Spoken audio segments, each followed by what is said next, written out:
ચાલો વિદ્યાર્થી મિત્રો, ધોરણ 12 વિષય ગુજરાતી વ્યાકરણ વિભાગ. વ્યાકરણ વિભાગમાં જોઈએ તો 11મા ટોપિક ઉપર આપણે જઈ રહ્યા છીએ, જેનું નામ છે ભાષા શુદ્ધિ. ભાષા શુદ્ધ કરવા એટલે કે જે તમને પેપરની અંદર વાક્ય આપેલું હોય તે વાક્યની ભાષા અશુદ્ધ હશે, એટલે કે કંઈક ને કંઈક ભૂલ હશે. તો ક્યાંક અનુસારની ભૂલ હશે, ક્યાંક જોડણીની ભૂલ હશે, પણ એ હશે અશુદ્ધ. પણ આપણે કરવાનું છે ને શુદ્ધ, ભાષા શુદ્ધિ. તો જે તમારા બોર્ડ પેપરના પ્રશ્ન ક્રમાંક હશે 54મો પ્રશ્ન હશે, જેનો 1 ગુણ તમને મળવાનો છે. આ ભાષા શુદ્ધ કરવા. તો એ તો સાવ સહેલું આપણા માટે, કારણ કે અત્યાર સુધી આપણે ઘણું બધું લખતા આવ્યા છે ગુજરાતીમાં, અને હજી ઘણું લખવાનું છે, લખીએ છીએ. તો એ ભાષા શુદ્ધિ સાથે લખીએ છીએ. તો બસ પેપરમાં પણ આપણને જે વાક્ય આપેલું હશે એ અશુદ્ધ હશે, એને આપણે શુદ્ધ સ્વરૂપ આપી દઈએ એટલે થઈ ગયું ભાષા શુદ્ધિ. બરાબર. તો દાખલા તરીકે ઉદાહરણ જોઈએ તો પતિ પત્ની મળ્યા. તો અહીંયા જો તમે જોશો એટલે તરત જ ખ્યાલ આવી જશે કે પતિ થી રસ્વ બરાબર છે, પણ પત્ની લખેલું છે એમાં જે રસ્વ છે એ ન આવે, એની જગ્યાએ આવશે આ રીતના ની દેવી પતિ પત્ની મળ્યા. હવે અહીંયા મળ્યા યા ઉપર પાછો અનુસ્વાર મૂકેલો નથી, અહીંયા અનુસ્વાર આવશે. શું કામ? કારણ કે જ્યારે પુરુષ અને સ્ત્રી બંનેનો ઉલ્લેખ વાક્યમાં સાથે આવતો હોય ત્યારે આપણે અનુસ્વાર મૂકવો પડે.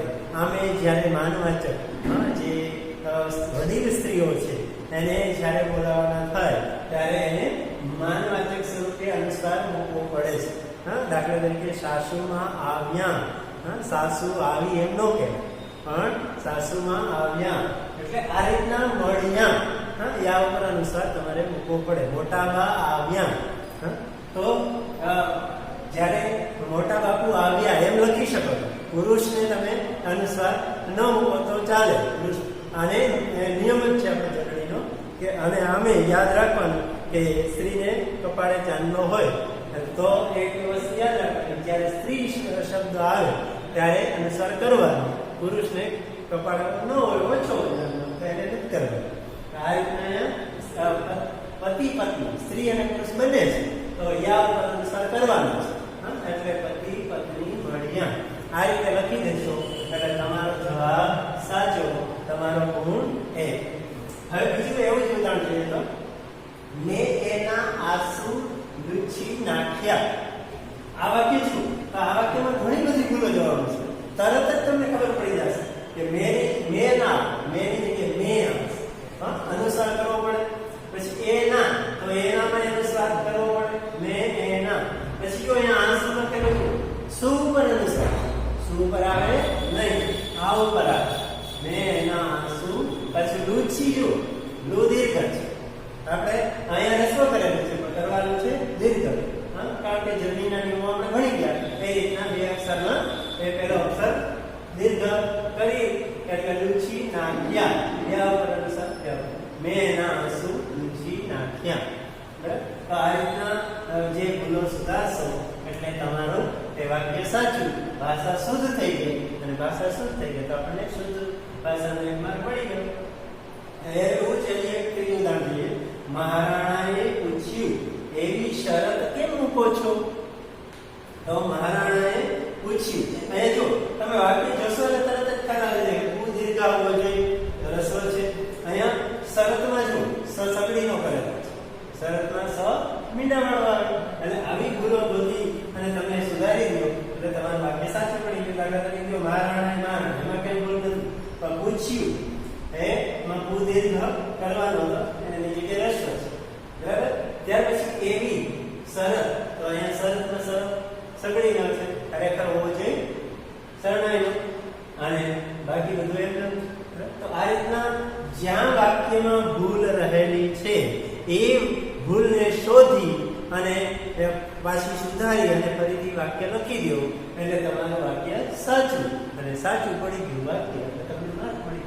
54મો પ્રશ્ન. આ રીતના ભાષા શુદ્ધિ. આનાથી અગાઉ જે આપણે જોઈ ગયા એવું જ આ પહેલા લેખન રૂઢી જોઈ ગયા, લખવાની રીત એમાં સુધારવાની હતી. આમાં ભાષા શુદ્ધ કરવાની છે. આમાં લખવાની રીત નહીં, લખવાની રીત જેમ છે એમ જ રાખે, પણ ભાષાને શુદ્ધ કરવાની. જ્યાં જોડણીની, કંઈક અનુસ્વારની, અલ્પવિરામ, પૂર્ણવિરામ કે જે કંઈ આમાં નથી કરેલું એવું આપણે કરી અને વ્યવસ્થિત એ વાક્ય સાચું કરી દેવાનું. એટલે એ આપણું વાક્ય સાચું ને એનો માર્ક આપણને મળવા પામે.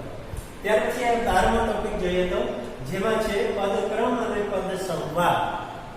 પદક્રમ અને પદ સંવાદ એટલે તે પદોને યોગ્ય ક્રમમાં ગોઠવો. હવે જે તમને બોર્ડ પેપરમાં પ્રશ્નપત્રમાં જે વાક્ય આપેલા હશે એના પદો આડાવડા કરેલા છે.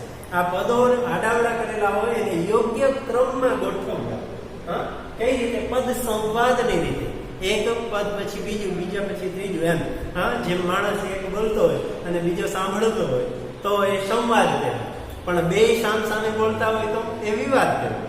એટલે વિવાદ નહીં પણ સંવાદ. પદનો પણ સંવાદ થવો જોઈએ, એક પછી એક પદ આવવું જોઈએ અને યોગ્ય ક્રમમાં આવવું જોઈએ, તો એ પદક્રમ અને પદ સંવાદ કહેવાય. આવો પ્રશ્ન બોર્ડ પેપરમાં તમને 55માં પૂછાવાનો છે.